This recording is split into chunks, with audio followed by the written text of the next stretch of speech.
Magandang araw sa inyo mga chong. Ngayon po ay nakabili na tayo ng similya na gagamitin para sumpitan itong alaga nating dumalagang baboy na tinurukan natin ng Gonadin 250 o yung pampalandi.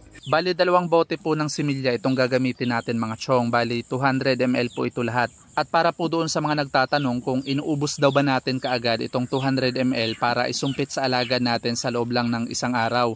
Yes po mga chong, bali inuubos na po namin ito kaagad dahil yung gamit po natin na similya ay puro, wala po itong halong extender, kaya hindi po natin pwedeng itira yung 100 ml para isumpit kinabukasan dahil mamamatay na po yun mga chong. Bali babahagi ko pala sa inyo ngayon mga chong yung pamamaraan ko po sa pagsusumpit. Ang ginagawa ko po ay binabasa ko po muna ng kaunting similya yung dulo ng catheter at pinapaamoy rin natin ng similya yung alaga nating baboy na susumpitan. Sa ganitong paraan mga chong ay mai-stimulate pa natin lalo yung paglalandi ng alaga natin. Dapat rin natin tandaan mga chong na kapag binuksan na po natin yung catheter ay wag po natin ito hahawakan doon sa catheter mismo. Doon lang po tayo hahawak sa parte kung saan nandun pa yung plastic cover niya para maiwasan po natin na makontaminate ito. Tulad po dyan sa ginagawa natin mga chong, nandun lang tayo nakahawak kung nasaan meron pang plastic at paunti-unti po natin yan ina-adjust habang ipinapasok na natin doon sa vulva ng alaga nating baboy.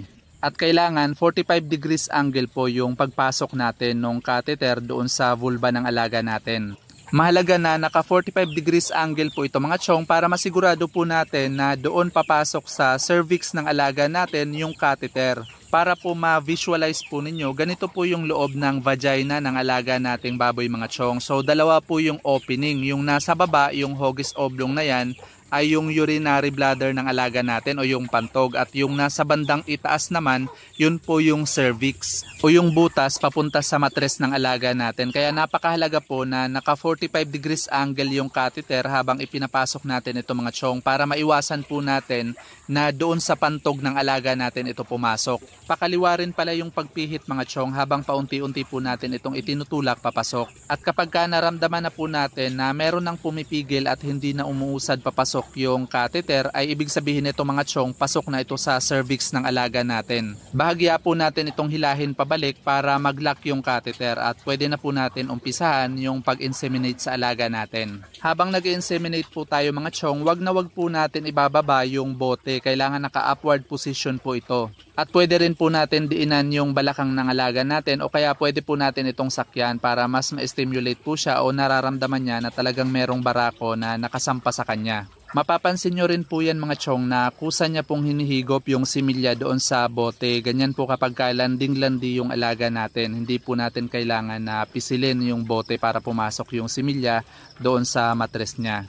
At kapag napansin po ninyo na umimpis na po ng ganito yung bote, kailangan po muna natin tanggalin yan mga chong para hanginan. Saka po natin ibalik ulit para tuloy-tuloy po yung pasok ng similya doon sa alaga natin. Hanggang sa maubos po natin lahat yung laman ng 2 bote o yung 200 ml ng similya.